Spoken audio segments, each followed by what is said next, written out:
Welcome to Grief Heals, the podcast that explores how grief heals. Join us as we consider how grief invites love within ourselves, our communities, our world, our histories, and how it is that grief heals. I'm Lisa Michelle Zega here with Eric Simpson.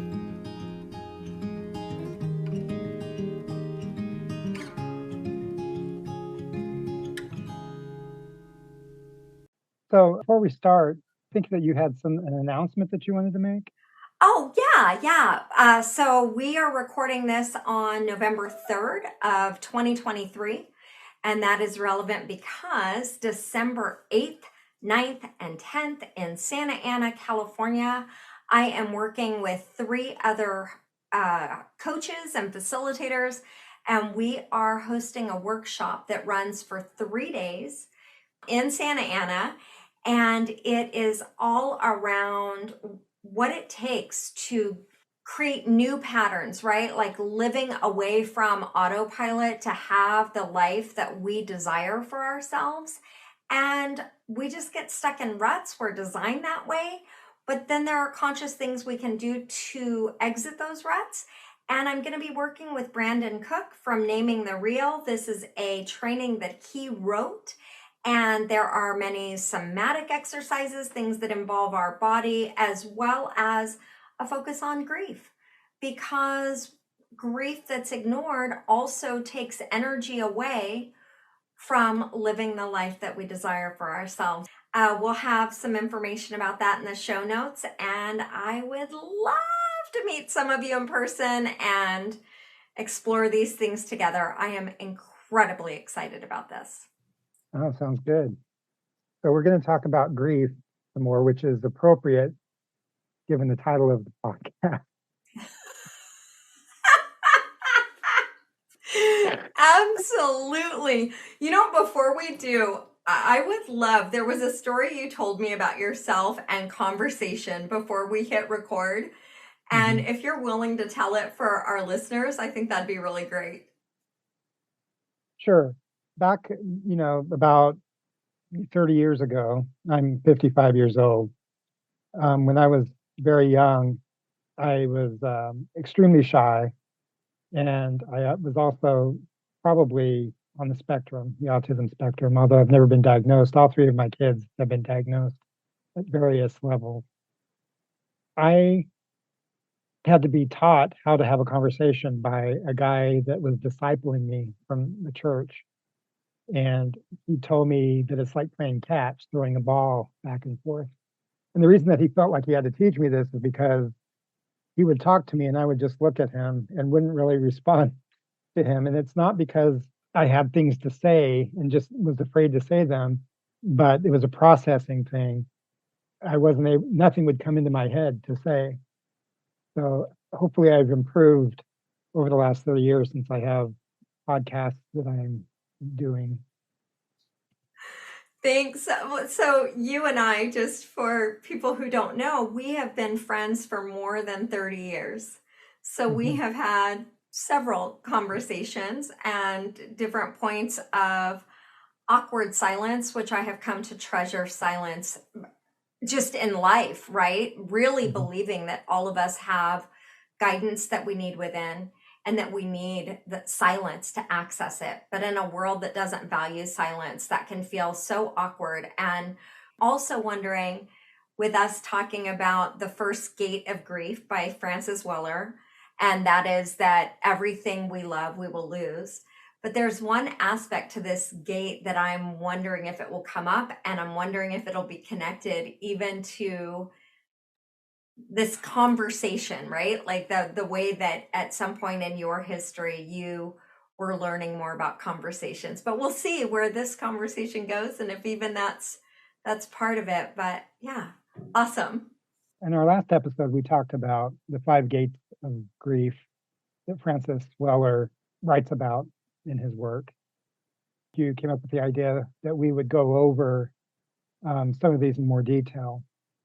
The gates of grief. This is talking about entrances into when grief enters our life, right? Yeah, I think just for not presuming that people will have listened to our first episode, I'll just name them again. How does Okay. that sound? Okay, so the first gate, according to Francis Weller, is all that we love, we will lose. And Mm-hmm. then the second gate is the places that did not receive love, right? Like places that needed but did not receive love. The third gate would be the sorrows of our world. The fourth gate in Francis Weller's work is ancestral grief. So, grief that is passed on from generation to generation. And then the sixth, which he calls an optional gate, is trauma. So originally, that's not something he wrote about, and then he has since added a sixth gate, which is trauma. So we're going to focus on the first gate Yeah. now. Everything we love, we will lose. So what does that look like? I mean, I think this is something most mature people or most people recognize that life is impermanent, that ultimately we're all going to die. As we move through life, there are various factors that can, where this can show up in order for us to experience or deny grief. So what are some of those? Yeah. Well, the first, right? Like that we're going to lose someone or something. Right. And one of the things that comes up when we think of that might be, okay, well, like a parent, a sibling, a friend, a spouse Hmm. departs life as we know it, right? Right. But that is not the only kind of loss. That's the loss that many people think of more like a permanent loss. And even in my work, that has changed for me, where I think the relationship changes with people. Hmm. But yeah, we don't get to hold them in the same way, commune with them in the same way. So Right. so that's the first one coming to mind. Or the first thought about what you're asking. Okay. And I think most people have experienced losing someone or something that we love. It's weird though, because I think even though we all know that we're going to lose the people we love, there's reluctance to talk about it, at Hmm. least in my experience. Yeah. I find, and maybe it's the older I get, but also it's not just that, because I'm recognizing I've thought about this since I was really young, and recognizing my history, I'm like, oh yeah, it would be kind of natural for someone who's had my experience to think of dying more often than maybe others. Hmm. But it's going to happen, and yet we don't talk about it. Like I've talked to some women that, at our stage of life, we're often caring for elderly parents whose parents aren't willing to have conversations around their death or what's going to happen later. I've also been with some people with really devastating consequences and really messy experiences following the death of a parent, Hmm. because they don't know anything of what to do or what's happening or how to manage things, and they sort of inherit a real, and it's this unwillingness to have talks about it. And yet I think it really, I'm underscoring that to say we really live in a grief phobic culture, Hmm. and that has consequences for all of us. And when we're talking about death and our sort of daily denial of its reality, I mean, there's a lot of mystery for many people around death. It's an unpleasant thought to think that one isn't going to exist. And it's an unpleasant thought to, or an unpleasant reality to experience the absence of those who have died before us. I'm wondering what a loss would look like if it's someone that we don't necessarily feel like we love them, but we still feel the loss, I mean, that would be a substantial loss as well, or could be. Oh, yeah. I And I don't know also, why, Eric, but the first thing that came to mind, so I'm just gonna go with it because we're having a human conversation. I had a stepdad who was so scary. mhm, In fact, I had nightmares about him into my early 20s. I did not feel like I loved him. mhm, Well, I could argue that with myself. There was a part of me that I remember being a child wanting his affection, and in normal times of life, or in the rhythm of life, he seemed to embrace my mom and my sister with like a friendliness, a fun, but then he would also beat them. And he never beat me. mm. He was cruel to me. And I can remember one time crying on my bed, wishing he would hit me so I could be part of the family like they were. Mm. But when I think about when there was a time that we fled. We fled at risk of our lives. He had threatened our lives if we ever tried to leave. And we all knew this. We'd all heard this. And when we ran, we knew that. So I'm thinking about how what I was looking to was the refuge, but that was still inherent in that was loss. There was the loss of the family I hoped for when he came and into our lives.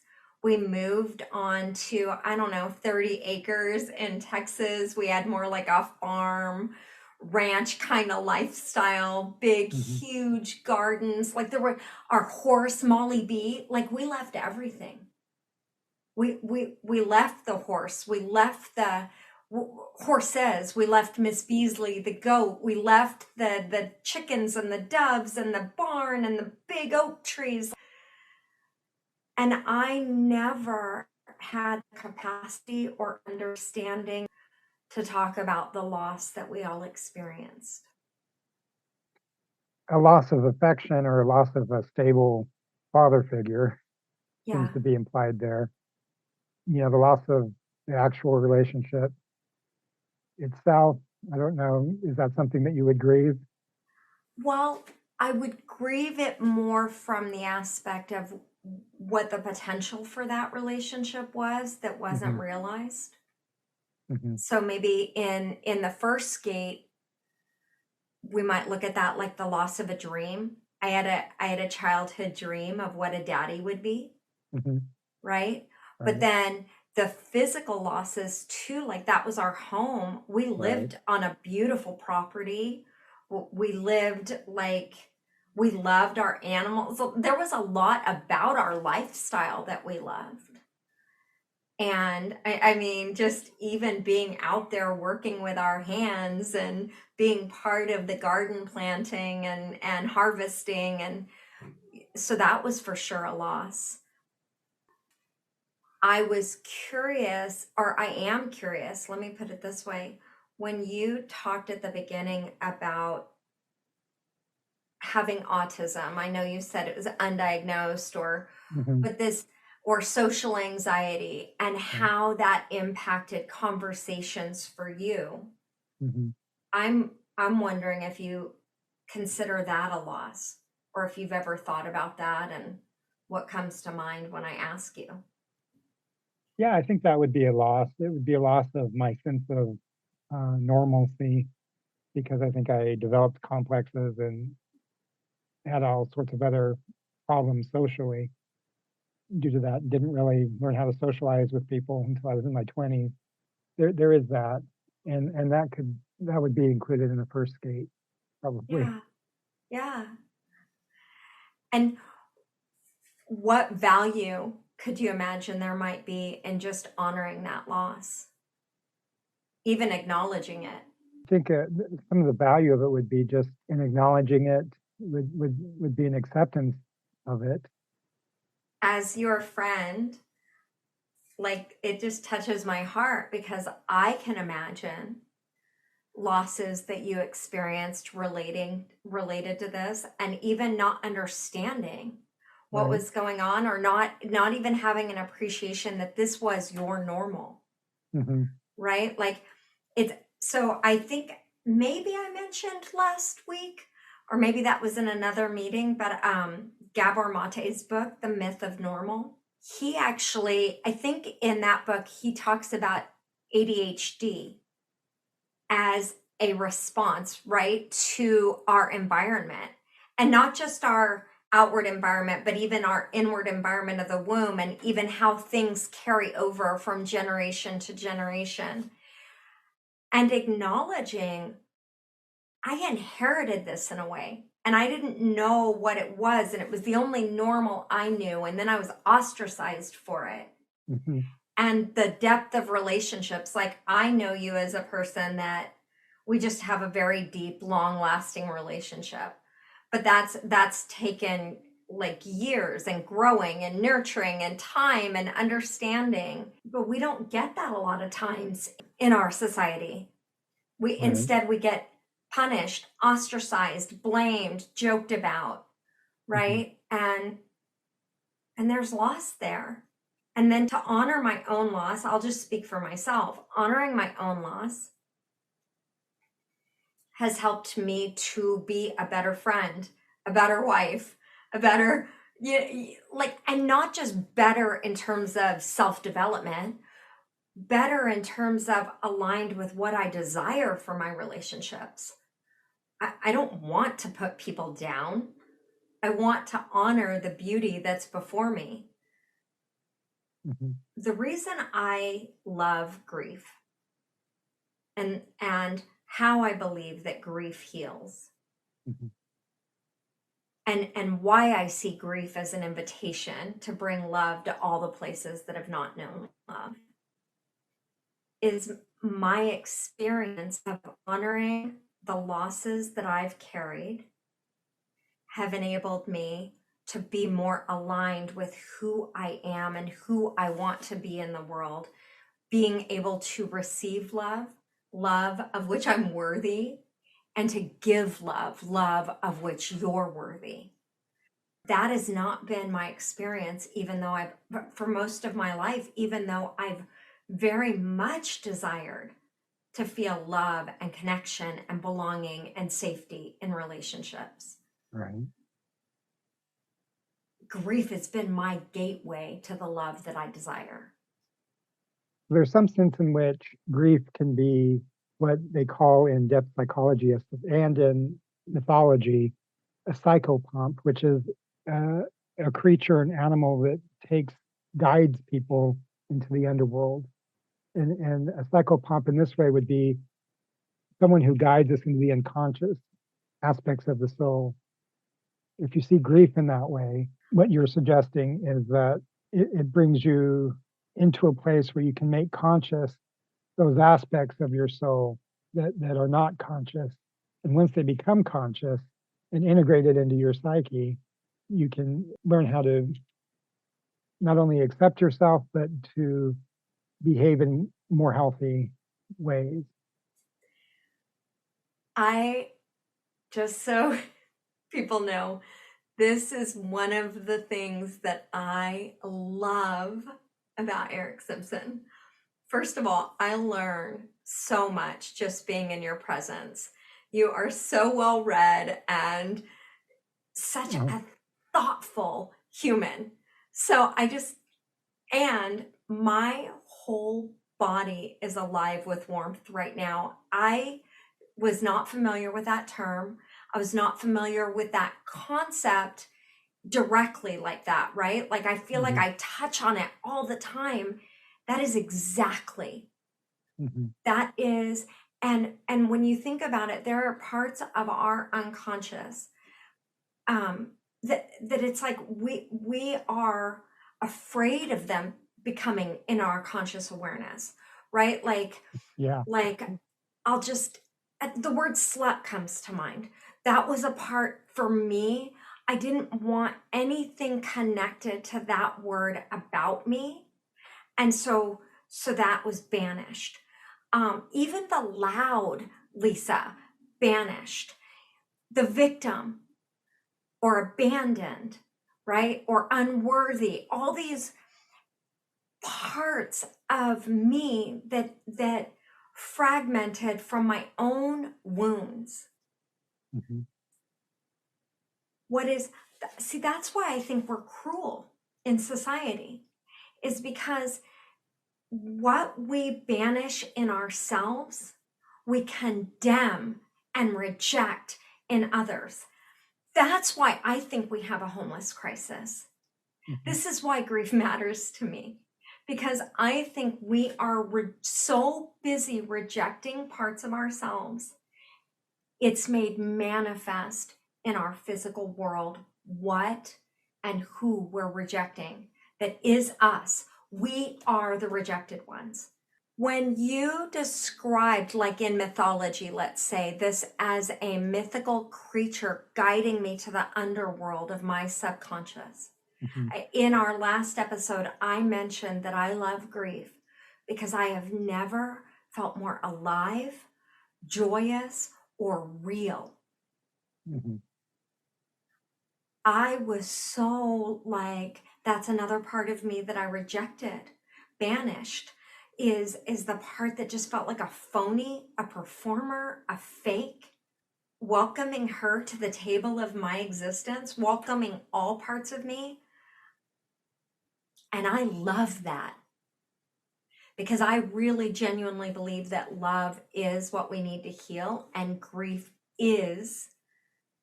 I say grief is love. Maybe what's more palatable is grief is the invitation for every area in ourselves, in our world, in our histories that need love.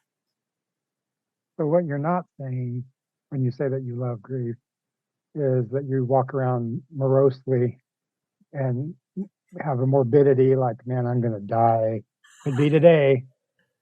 Um, I am not saying that. right. And I am not afraid to talk about death, Mhm. because death is part of the reality. And Right. in a world that doesn't talk about grief, a conversation about grief can feel heavy. Right. So most people probably listening to this have experienced the death of someone that has had an impact on their life, Or or something like or an some animal or or something, right? Or a pet. a pet. Yeah. That's usually a big deal. I'm wondering if the first step, or if there are steps, or if it's just more of a whole process, but there is a part of it where it's important just to recognize the loss. Yeah. And I think it's important to recognize the loss, to know that it's okay to not, in a society that basically makes it not okay to be not okay, to say, hey, that's abnormal. It is actually okay to have a response to loss. In fact, it's abnormal not to. Right. And people might even think that they're being selfish if they start to grieve. I know. I mentioned it last time, and it just, the amount of times we apologize for existing. Hmm. I apologize for my tears, apologize for not being ready, apologizing for inconveniencing any other human. And it's like, we're simply like, do you think vines apologize for making their way up a tree? Like, you know what I mean? In Hmm. nature, things encroach on one another, the existence overlaps. That is our design. And yet we apologize. Hmm. Your life is meant to change because I'm in it. Right. I wrote a poem one time. I think it was when I was starting to wake up to the fact that I just matter. My existence, and I don't remember the poem or even if I could ever find it, but I remember the concept, Eric, was I'm not only allowed to leave a footprint, I'm meant to. I felt like I was living my life in my relationships as a married woman and a mother. Can you imagine trying not to leave a footprint? No. Mm. And that I don't know if it answers your question, but I think that directly correlates to not acknowledging our losses. Mhm. If Yeah. we want to matter, which I believe that we all do, then every stage of our existence needs and gets to matter. So see the tree behind me? There's this big old tree, right? It matters in its full development. If it does, then it matters as a sapling. Likewise, if I matter as a woman, then I matter as an embryo, and all that I experienced as an embryo matters. And I matter as an infant and as a toddler, and on it goes. So acknowledging our experiences is just a way of saying and acknowledging I matter. And when I matter, you matter, and the world matters.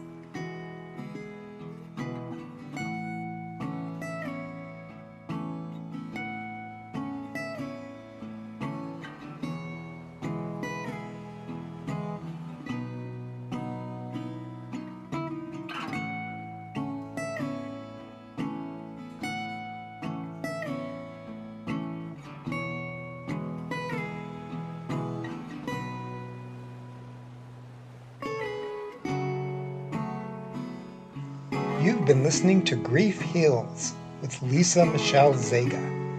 The podcast is produced by me, Eric Simpson, in association with Jump Up and Down Productions. Music by Ken Dalian, Drunken Nights to Sunday Mornings, and Stefan Carlin, A Calming Ocean, A Common Notion. If you would like more information about the work Lisa does, point your browsers to legityou.com. That's LEGITYOU. Lisa can also be reached at lisamichelle@legityou.com.